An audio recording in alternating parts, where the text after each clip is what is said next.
here in the Music City, so you know what time it is. Time for the afternoon stretch here on Nashville Sports Radio. Hope everybody is having a terrific... It's Wednesday, right? Yeah, Wednesday. Wow. I wanted to say Tuesday, could not remember. It's obviously been a long week for everybody here in Nashville. And so, yes, it's Wednesday. That is the appropriate way to spell Wednesday. If you don't know how, it's Wednesday. If you're like me and for some reason can't spell Wednesday by just saying Wednesday, you got to say Wednesday. But we're so glad to be here with you on Nashville Sports Radio, the afternoon stretch. Devlin McKenzie, Zach Williams here in the Strike and Spare Family Fun Center studio. If you want to get involved, caller's been weak this week. Not so very far. much. Yeah, not very much. What are we doing, guys? You know, we're just sitting out there. Jump in. 615-844-5600. I get it. You know, there's other things going on and, you know, in the sports world, and there's a lot going on. So jump in and talk on the phone. We always love when we get communications.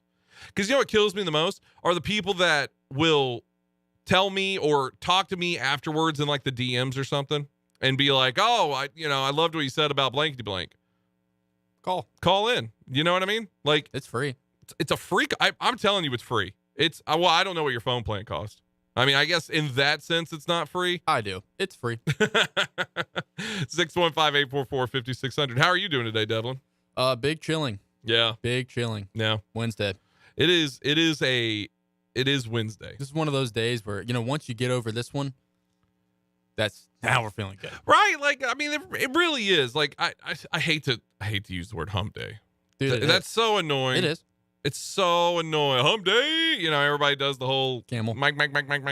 Yeah. Hate that so much. But I mean, it's true. Once you get over that hump, man, it's downhill. It's good. It's a good time. And what's crazy is that this show starts 4 and goes till 6. Mm-hmm. This is really, most people are like over the hump day. Oh, that's over now. You're good. Hump. Yeah. You know what I mean? They're on the downhill now towards the weekend. Mm-hmm. But then you get it's like Christmas, you know, like you love the buildup of Christmas and it's so fun with Christmas and all that kind of stuff. But then you end up you get to Christmas Day and you don't enjoy it as much. Like you get to the weekend and it's not as fun. You know, like Saturday's cool, but then Saturday's over and you're getting to like nighttime Saturday and you're like, I don't want to go to bed yet because I wake up Sunday and, you know, depending on what you do, you go to church or you do whatever. And then, you know, that night though, you're done. Mm-hmm. You're going back to the week. Yep. To be waiting for the weekend. Oh man. And then months and years go by. I'm just depicting some really retirement there. Yeah, and then, you know, life's short. You know what I mean? Sure is. That's really what I want to say. Enjoy the now. You know, don't get caught up looking just because it's Wednesday or Thursday or Friday. Don't get caught up looking to the future. Get caught up in looking in the right now. What are you doing right now? What are you doing to be a better person right now? That's the kind of stuff that you need to pay attention to. Hey, what I'm getting ready for. A little MLB opening day tomorrow. Kind of stoked. I'm actually really excited. Yeah, Braves kicking it off against the Nationals on the road. 5, is that what time the first pitch is? 12:10, something like that. It's around noon. Yeah, it's a nooner. Here in Central. You know, take over the show. You know what I mean? What are we doing here now? We have that one promo. It says the show makes you thankful for Braves games. You know what I mean? Uh-huh. But no, yeah, Braves and all of Major League. Just another year where the Royals are gonna be bad, and I'm gonna stop talking about them come, you know, July probably. It's gonna be that bad. Official start of the new rules. I'm looking forward to seeing how that plays out. I kind of have a feeling it's just gonna end in a disaster by May, but we'll see. I didn't like that. There was a few days ago they were tweaking. They said they came out and they said they're going to tweak some of the rules because of course they used them through spring training and wanted to figure out, okay, is this what, you know, is this working? Is this not? And they said that we're keeping the major stuff. We're just kind of limiting and changing certain things. Well, it's like, okay, you're going to do that throughout the season? Yeah. Is it going to be the same for the playoffs? Spider tack stuff? Yeah. You know, what's going to happen here? Because you're not, you know, be consistent with it. I don't know. I mean, the start of college baseball, there were tons of little things. And even the start of spring training, there was tons of things that were happening to everybody adjusting, and, you know, people still don't like it. Last night we had Lipscomb Vandy, right, for college baseball. That ended in a run rule. So, I mean, you know, you didn't get a lot of that. It makes the games faster, but yeah, I'm not sure. I saw Jeff Passan put out a article earlier today talking, and the headline is, "This is exactly what baseball needs. Why the pitch clock is the biggest thing to happen to MLB since maybe ever." I don't know. It's one of the, we don't know yet. Yeah. I mean, we don't. The headline of this too, which this is Jeff Passan, right? ESPN's like MLB reporter. The guy, he's the Waj of baseball. He's the Ian Rappaport of baseball. Like, he breaks all the news for the most part. The pass, or the header of this one is, "Whether you love baseball or think it can be a snooze fest, the sport we've known, it will never be the same starting on opening day." I mean, it's going to change. I mean, people are talking about how the games could go by faster. Is it really? Because then you had another rule where there's no more shift. You change the size of the bases so people can hit more and the game is more exciting and goes on longer. Yeah. So, I mean. Well, and by the way, the shift, I think we talked about this whenever that rule came out. That's a good thing. Yeah, for like, sure. people that are anti-shift are smart. Often. People that are pro-shift are, I mean, it's wild. So watching, I mean, this has been going on now for, some of the minor league programs, but I know I was watching it was a Sounds game. I don't know the guy, it's minor league AAA baseball. How am I supposed to know every player that's on the field? I don't know who this guy was, but I'm watching him. He's a right-handed batter. Everybody in the infield is standing basically on first base. Yeah. That the entire, from second all the way over to third, wide open. The outfielder is moved to left center. So there is a inside the park home run waiting to happen with this guy. So this triple A'er. And he walks up. I mean, what are you doing? You're sitting here, you have the pitcher to get the ball by. And he's just taking absolute hacks the whole time, not even considering the idea of just putting one down the line to beat the shift. It's not even in his head. He's not, no, I swing the bat fully and I drive it opposite. Apparently the stats have him, goes opposite field every single time, or whatever it was. It must have been. But I mean, the shift was so dumb to just watch a game and to see something like, because that happened in MLB as well. It happened a lot. That you're just seeing this weird, this weird shift and the obvious play that should be made, but the player's not doing it. And then every once in a blue moon, I remember Mike Moustakas actually during the playoffs, he did it one time. He just stuck the bat out there and popped the ball over towards third. Literally as easy as it gets. And everybody was like, what an insane play. That's heads up baseball by Mike Moustakas. No, it's just obvious. It's just, this isn't talent. Guy gets on base. Oh, they're throwing a fastball. Let me just moderately stick my bat out and hope it goes to the left a little bit. Right. I mean, you see it all the time with those shifts. It's like when they're shifted, there's literally 60 yards of no player to the opposite side. No one. The shift's awful. And people would literally just try to go yard. Yeah, the shift is awful. So, I mean, thank the Lord that it is gone. It needs to be gone. It was a stupid part of baseball. It was a stupid look.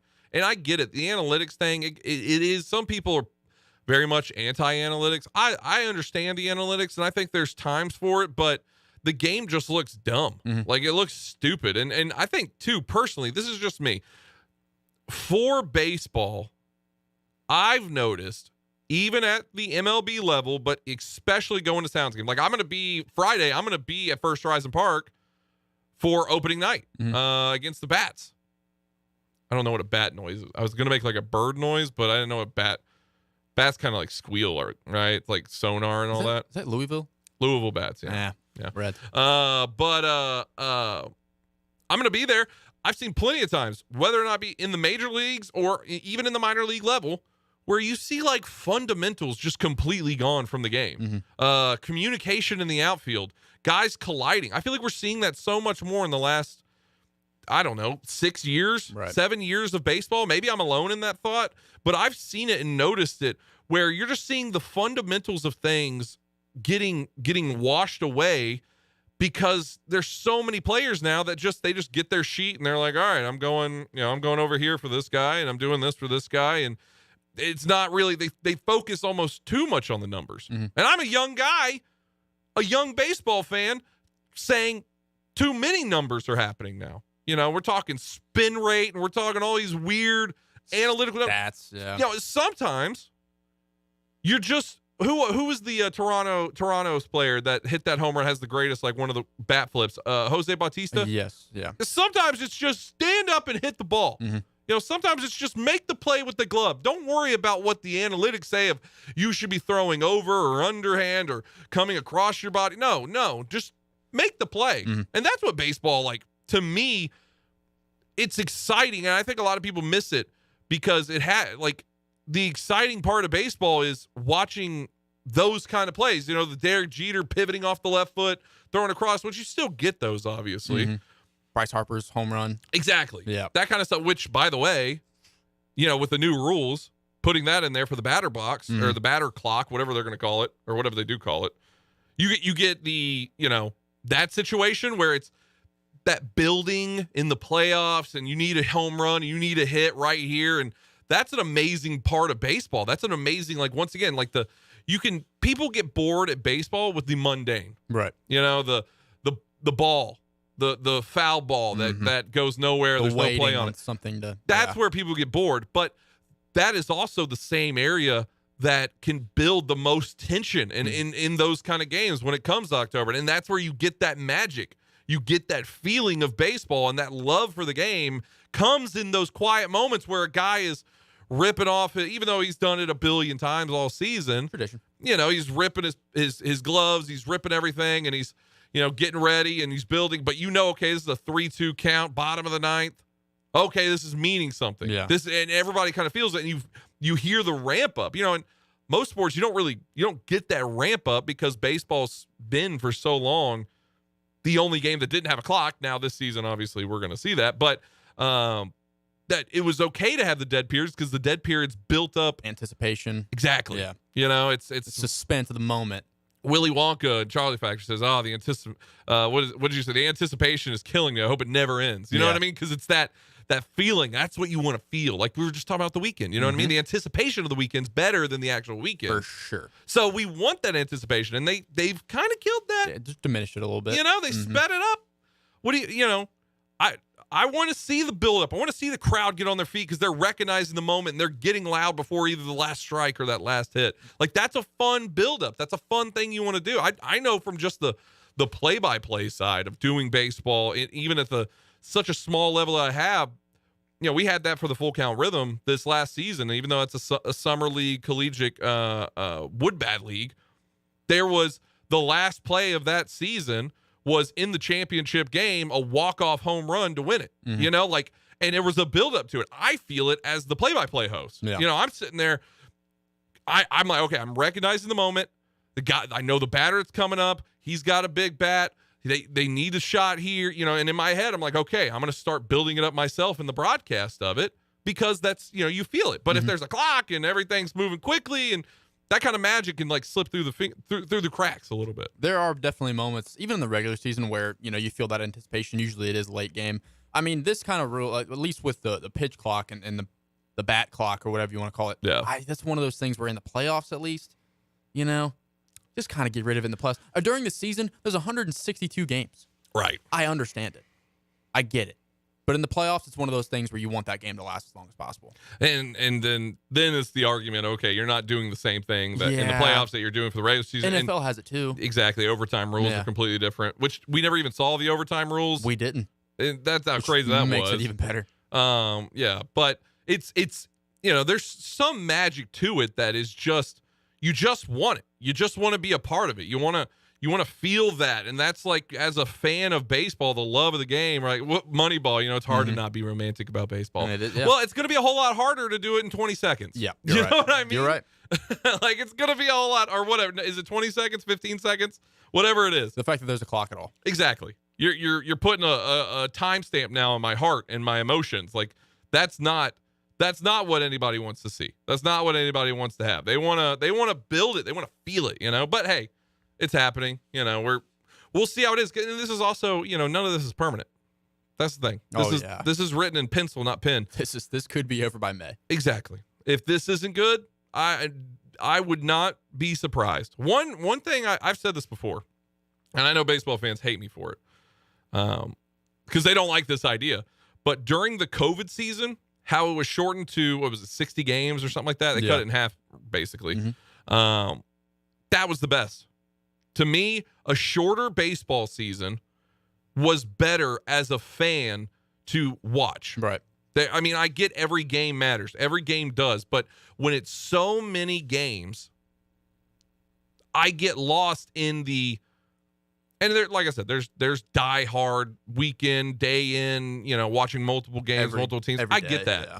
But, for the casual fan, which all of sports wants to cater to the casual fan. That's the real side of this. If the casual fan wants to be immediately enjoying, and you're trying to speed up the game, all that kind of stuff for the casual fan, why not shorten the season up a little bit? Give more anticipation or excitement in between games. Exactly. Where, instead of having, 12 different meetings between the Braves and the Mets, you cut it down to where those meetings mean a whole lot more, a whole lot sooner. Not to where we're getting closer to October and we're getting into September or August or whatever. And those are the meetings that we're really going to start paying attention to. No, let's make it shorter so it's more enjoyable. Right. It's a lot of games, man. Have the same amount of time from start to beginning of the season. Cut the games down. Yeah. And I know that's dramatic.